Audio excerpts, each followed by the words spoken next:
Olá, começa agora o Link CNJ, o programa que aproxima você do judiciário brasileiro. Nesta semana, vamos mostrar como poupadores prejudicados pelos planos econômicos do governo Bresser, Verão e Collor II estão recebendo seu dinheiro de volta. Quem conversa com a gente sobre isso é Daldice Santana, conselheira do CNJ. O programa vai mostrar também: há 6 anos, os casais homoafetivos conquistaram o direito ao casamento civil, uma decisão do CNJ que fez diferença na vida de milhares de casais brasileiros. Aprovado o novo formulário que será usado nas unidades judiciárias para avaliar o risco de morte de mulheres vítimas de violência doméstica. E ainda, a campanha #AdotarEAmor, que divulga informações nas redes sociais para incentivar a adoção no país. Segundo o Instituto Brasileiro de Geografia e Estatística, o IBGE, o número de casamentos homoafetivos no país passou de 25 mil entre 2013 e 2017. Isso é resultado da decisão do CNJ, que obriga os cartórios a registrarem o casamento e a converter a união estável entre pessoas do mesmo sexo. Esta foi uma festa de casamento como tantas outras, animada, com muitos convidados, crianças, vovós, mães dos noivos e os noivos, 2 rapazes. Na troca de alianças, Kleber e Ricardo estavam visivelmente emocionados. Que sejam felizes para sempre. No YouTube estão dezenas de outras festas semelhantes de casais do mesmo sexo. Autorizados por todos esses noivos e noivas que aparecem aí, o Link CNJ mostra que essas uniões hoje são vistas com muito mais tranquilidade do que 10, 20 anos atrás. Antigamente, os cartórios não celebravam esses casamentos. Muitas das vezes eles tinham que ajuizar uma ação para poder pedir o reconhecimento dessa união e havia entendimentos divergentes. Tinha lugares que os juízes homologavam aquele pedido, né, reconheciam a união, e outros lugares não. Então tinha um pouco de sorte e isso causava uma insegurança jurídica tremenda nas relações. Essa insegurança começou a diminuir em 2011, quando o Supremo Tribunal Federal reconheceu a união estável entre pessoas do mesmo sexo como núcleo familiar. Em maio de 2011, portanto, exatamente 6 anos atrás, veio a mudança definitiva. A Resolução 175 do CNJ determinou: se os cartórios não registram esse casamento, se eles se negam a cumprir isso, há um processo administrativo, o CNJ ele vai ser informado, o juiz corregedor do local, do tribunal local também, ele vai ser informado e o cartório será obrigado a fazer esse registro. Thales e Natan, 2 homens trans, não perderam tempo. Poucos dias depois da resolução, foram ao cartório e se casaram. Bem-humorados, se dizem felizes e seguros do ponto de vista jurídico. É bom lembrar a data, inclusive, porque a partir desse momento a gente teve o nosso direito garantido. Até então o Natan não podia ficar no meu plano de saúde, a gente tinha alguns problemas com compra de imóvel, carro e etc. Até mesmo para seguro de vida, por exemplo, eu não podia colocar o Natan. Eu tinha que colocar outra pessoa. Podia ser, sei lá, meu primo, mas eu não podia colocar o Natan. E hoje eu já tenho esse direito garantido justamente para isso. A gente poder se casar, a gente poder ter o mesmo plano de saúde, tudo isso meio que ajeitou, encaixou a nossa vida, aquilo que faltava e a gente pôde fazer depois que essa resolução sair, que a gente conseguiu se casar. Mas o casal tem uma preocupação, a de que os avanços dos últimos anos sofram algum retrocesso. Tem muita gente que parece que se sente ofendido, que se sente atacado por conta disso. A gente não está ferindo ninguém, a gente não está tirando o direito de ninguém, a gente só está querendo exercer o nosso direito. Eu convido todas as pessoas, inclusive, a pensarem sobre como se imaginar no mundo onde a gente não pode exercer o nosso direito de liberdade. A gente não pode andar de mão dada, a gente tem que tomar cuidado nos espaços onde a gente convive, para que a nossa vida não seja colocada em risco apenas por a gente ser um casal. por a gente ter uma família, por a gente querer construir uma vida feliz e justa. Para os mais de 20 mil casais que se uniram desde a resolução do CNJ, como Rogério e Vinícius, o direito à convivência com o companheiro em paz é um direito humano, um modo de se exercer virtudes como a solidariedade. A gente dá força um para o outro em todos os aspectos, todas as dificuldades que a gente tem, a gente passa um para o outro e a gente tenta ser o máximo possível enfrentar tudo junto, entendeu? E isso é bacana. Isso pra gente é realmente uma vitória, de poder estar encorajando as pessoas e dando exemplo de que todo mundo pode casar e viver junto e ser feliz. Fique agora com o nosso quadro Giro. A notícia de hoje vem de Alagoas. O Tribunal de Justiça do Estado acompanha de perto o caso de um bairro de Maceió que está afundando. O relatório do Serviço Geológico do Brasil, CPRM, comprovou o que a população já suspeitava. A extração de sal-gema pela Braskem causou o afundamento de diversos pontos do bairro do Pinheiro, afetando ainda o Bebedouro e o Mutange. A audiência pública, que divulgou o resultado dos estudos, movimentou Maceió. O presidente do Tribunal de Justiça de Alagoas, Tutimés Ayran, diz que está à disposição para mediar as discussões entre moradores e a empresa, na tentativa de resolver o impasse. Ele participou de uma reunião com responsáveis pelo laudo, para entender melhor a situação. Colher informações para nos subsidiar na nossa tentativa de fazer uma grande composição, uma grande negociação, uma grande mediação, não é, em torno desse conflito. Na perspectiva de resolver esse conflito o mais rapidamente possível, para que as pessoas envolvidas nele possam ter um pouco de paz, de sossego e de tranquilidade. O desembargador ouviu representantes da CPRM e também da Defesa Civil, Municipal e Nacional. Depois se reuniu com a Braskem. A empresa só se pronunciou por nota.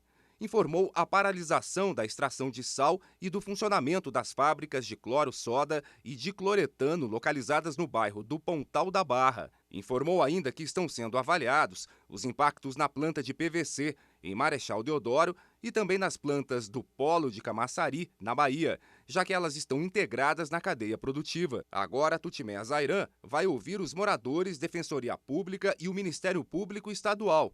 Está otimista para os próximos passos dessa conciliação. Estou otimista, eu acho que nós precisamos dar um tratamento diferente a esse conflito. As pessoas estão sofrendo muito, não é?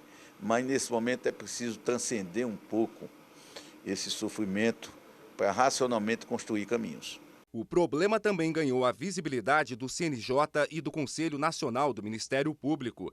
Agora, o afundamento do bairro será monitorado pelo Observatório Nacional de Casos Complexos de Grande Impacto e Repercussão. Segundo a conselheira do CNJ e integrante desta frente de trabalho, Maria Tereza Willi, o intuito é contribuir com um plano de gestão de risco no local. Vamos ao intervalo e na volta eu vou mostrar como poupadores prejudicados por planos econômicos são ressarcidos 30 anos depois. Até já.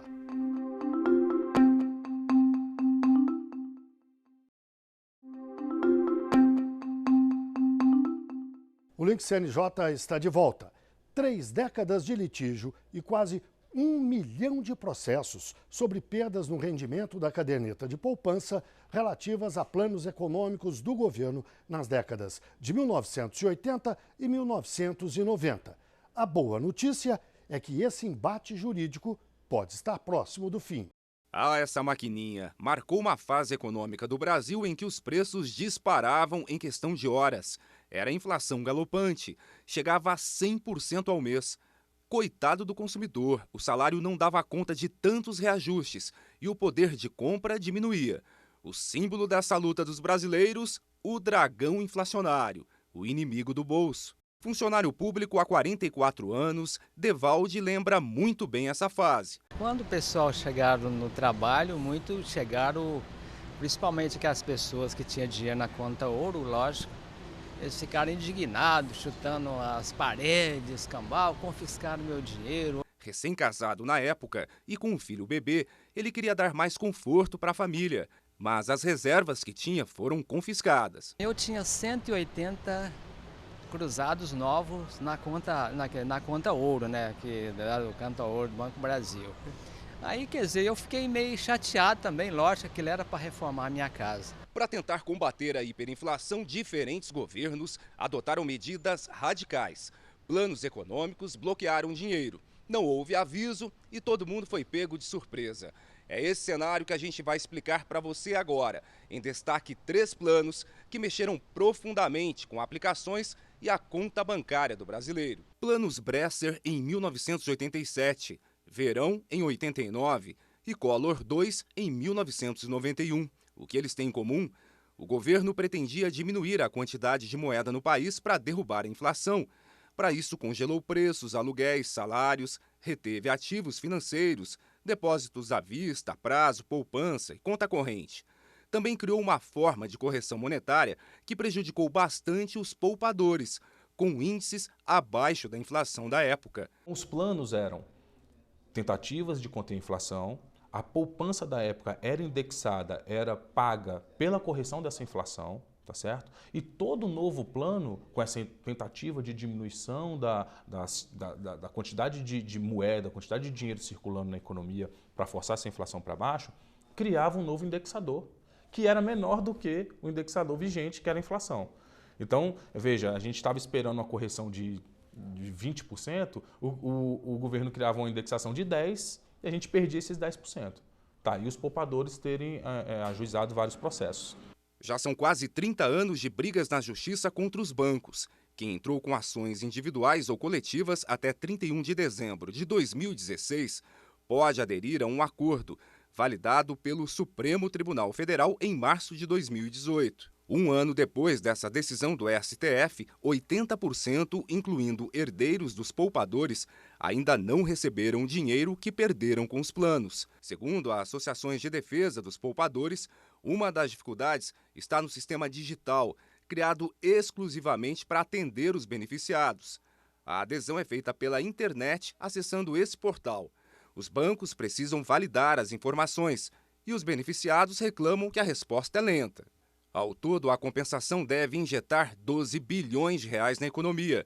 Segundo a Federação Brasileira dos Bancos, até metade de abril deste ano, 150.579 poupadores haviam se cadastrado na plataforma.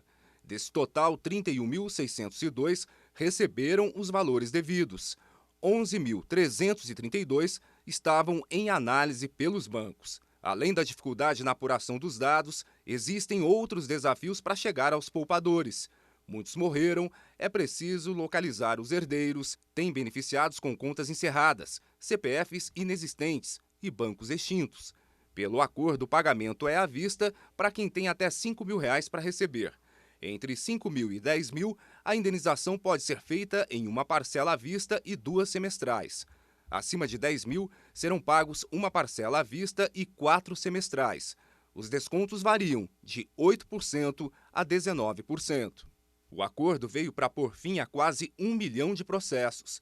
Houve entendimento entre o IDEC, Instituto de Defesa dos Consumidores, Banco Central, Febraban, Frente Brasileira dos Poupadores e a Advocacia Geral da União. Só o Plano Collor I, conhecido pelo confisco da poupança, ficou fora. A então ministra Grace Mendonça, da AGU, no começo de 2018, explicou. Já há entendimento do Superior Tribunal de Justiça, inclusive firmado em recurso especial repetitivo, não é? Reconhecendo a inexistência de qualquer direito ao pagamento.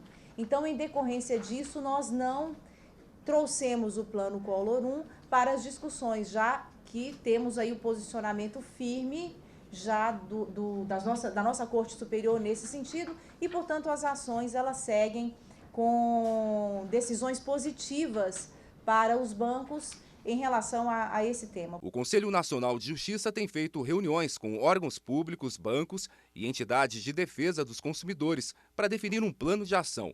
O objetivo é colocar em prática a decisão do STF para acelerar o andamento dos casos. O acordo deve encerrar quase 1 milhão de processos na Justiça e faz parte de um projeto do CNJ. expurgos inflacionários nas contas de poupança. É para fazer valer o direito de muitos brasileiros, que foi violado pelos planos econômicos. Agora vamos ver o que está sendo feito sobre esse acordo que você acabou de ver. A conselheira do CNJ, Daldice Santana, conversa com o repórter Renato Rosa. A Frente Brasileira pelos Poupadores aponta que em pouco mais de um ano da validação do acordo pelo Supremo Tribunal Federal, pouco mais de 20% dos poupadores foram indenizados até agora. A gente vai esclarecer muitas dúvidas sobre esse assunto com a conselheira Daldice Santana. Muito obrigado pela participação aqui no Link CNJ. Como que está o trabalho do Conselho para avaliar e monitorar o andamento desse acordo? O CNJ, como órgão de controle de planejamento, ele vem monitorando essas ações. Ele monitora todos os processos, tanto que nós temos o Justiça em Número. Pelo volume, houve um acompanhamento bem de perto, porque ele sobrecarregava a estatística dos tribunais.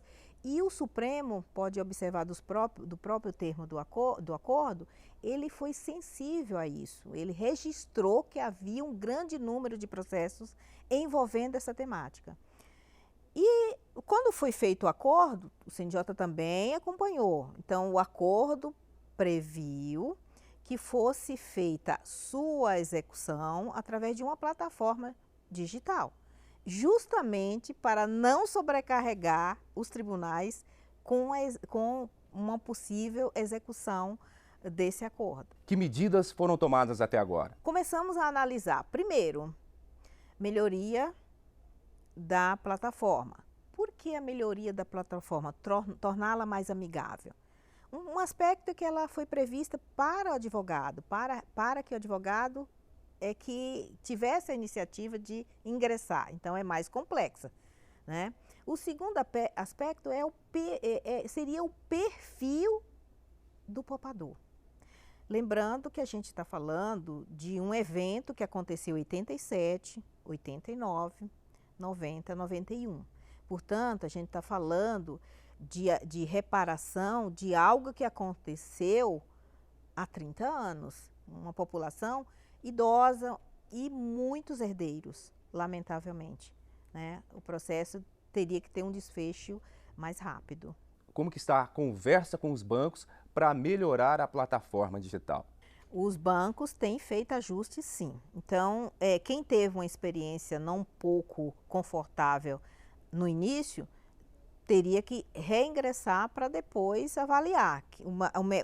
O melhor termômetro é de quem usa a plataforma, não somos nós que não usamos, né? Eu não tenho ação, então não tenho condições de avaliar pessoalmente. Então, o feedback quem tem que dar são os próprios usuários.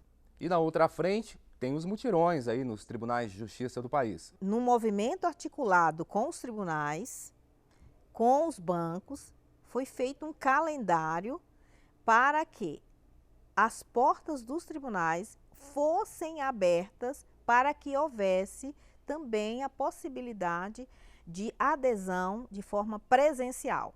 Eu tenho, então, agora, o que eu tenho? Eu tenho a plataforma digital, que continua disponível, é importante usar, é importante ferramenta, e eu tenho também os eventos presenciais nos tribunais. O que eu sugiro ao poupador?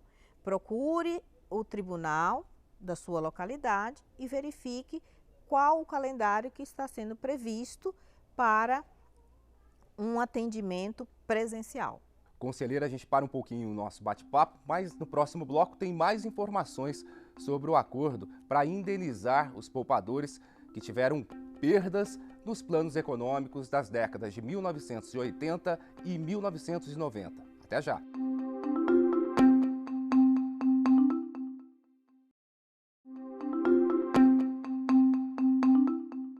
Voltamos com a nossa entrevista do Link CNJ sobre a indenização aos poupadores que perderam dinheiro com os planos econômicos das décadas de 1980 e 1990.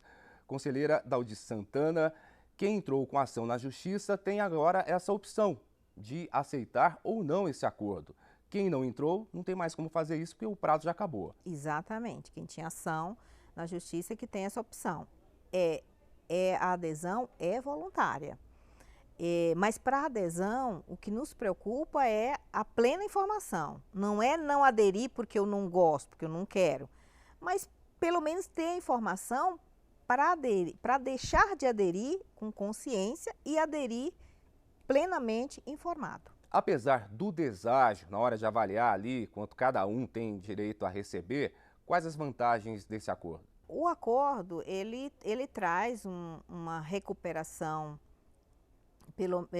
na correção integral em relação aos juros de mora. O que ele não tem são os juros contratuais, mesmo porque pode ter sacado logo em seguida o saldo e aí acaba não tendo a evolução até hoje. Então é difícil ter uns juros contratuais de uma coisa que já foi sacada. As vantagens do acordo é muito de acordo com a necessidade das pessoas. Lamentavelmente, eu volto a repetir, a gente está lidando com uma reparação que remonta a uma data muito antiga, ou seja, 87, 89. Muitas pessoas estão aderindo, e aí eu já participei de eventos presenciais, porque ele diz o seguinte: era algo que eu esperava mais, mas me satisfaz, porque eu preciso usá-lo enquanto eu posso usar. Essa ação do CNJ, monitorando esse acordo, faz parte aí de um planejamento do Conselho, né, nessa área de expurgos inflacionários nas contas de poupança. O ministro Toffoli tem um planejamento estratégico, um programa que foi denominado de Resolve, e é um item que está sendo trabalhado, que é o cumprimento de um acordo firmado pela Corte Constitucional, que para nós do Poder Judiciário é extremamente simbólico. E o trabalho daqui para frente? Novas reuniões estão programadas com todos os envolvidos nesse acordo? Incentivamos esse encontro, incentivamos esse debate, incentivamos o diálogo, porque também o diálogo continua valendo e continua atuando para a superação de todos os problemas. Então o CNJ ficou ajustado nos termos do acordo, que ficaria monitorando. Se fosse necessária a intervenção, seria feita essa intervenção. Mas principalmente os atores do acordo que estão dialogando. Conselheira Daldi Santana, obrigado pelos esclarecimentos aqui no Link CNJ. Obrigada. As notícias do CNJ de hoje falam do lançamento da campanha #AdotarEAmor e da aprovação de um formulário para avaliar o risco de morte das mulheres vítimas de violência doméstica. No mês em que é comemorado o Dia Nacional da Adoção, o CNJ coloca o tema em pauta com a campanha #AdotarEAmor. O Dia Nacional da Adoção é celebrado em 25 de maio. E para dar visibilidade a esta importante causa, neste exato dia, às 10 horas da manhã, o Conselho estará à frente de um tuitaço, com mensagens a favor da adoção, utilizando a #AdotarEAmor. Para isso, a comunicação do órgão preparou conteúdos prévios para que todos possam ajudar nessa tarefa, com mensagens de apoio para as postagens. Por exemplo, o maior sentimento do mundo espera por você no Cadastro Nacional de Adoção. Adote essa ideia, participe da corrente de amor, tuitando com #AdotarEAmor. A vida é feita de escolhas e escolha o amor incondicional. Dê o seu apoio à importante causa da adoção no Brasil. Tuite com #AdotarEAmor. Hoje, as mais de 9.000 crianças e adolescentes que esperam por uma família têm um recado para você. Isso não impede que outras mensagens sejam criadas. Este é o 3º ano consecutivo da mobilização, que conta com a participação de todos os tribunais e órgãos do Poder Judiciário e também da sociedade. E aí, quer fazer parte desta grande iniciativa? Então anote aí, dia 25 de maio, às 10 horas da manhã, no Twitter. Até lá! O CNJ apresentou o novo Formulário Nacional de Avaliação de Risco e Proteção à Vida, FRIDA, que será usado nas unidades judiciárias para identificar, como o próprio nome já diz, o risco em que vivem as mulheres em situação de violência doméstica. Primeiro, o modelo será aplicado no Distrito Federal e 6 estados. Depois será adotado em todo o país. O formulário tem 24 questões, que tratam destes aspectos da vida do agressor, da vítima e mapeiam o histórico de violência dos envolvidos. Entre as perguntas, o agressor proíbe a vítima de visitar parentes e amigos? Consome drogas ou álcool abusivamente? Tem acesso a armas? Os filhos já viram algum tipo de agressão? São situações que, segundo especialistas, aumentam as chances de agressões e assassinatos. O formulário foi desenvolvido por juízes especializados na área de violência doméstica, integrantes do grupo de trabalho criado pelo CNJ. Com as informações, é possível avaliar melhor os riscos, ajudando na tomada de medidas que possam evitar desfechos trágicos. Uma situação preocupante. Atualmente, o Judiciário tem 4.000 casos de feminicídio. Hoje, a violência é a causa de mais de 1 milhão de processos que tramitam na Justiça brasileira. Esta edição do Link CNJ termina aqui. Na semana que vem, voltamos com outra edição inédita na quinta-feira, às 9h30 da noite. E o programa tem reprises. Na sexta-feira, às 5h30 da manhã. No domingo, ao 12h30. E na terça-feira, às 7h30 da manhã. Muito obrigado pela audiência e até o próximo.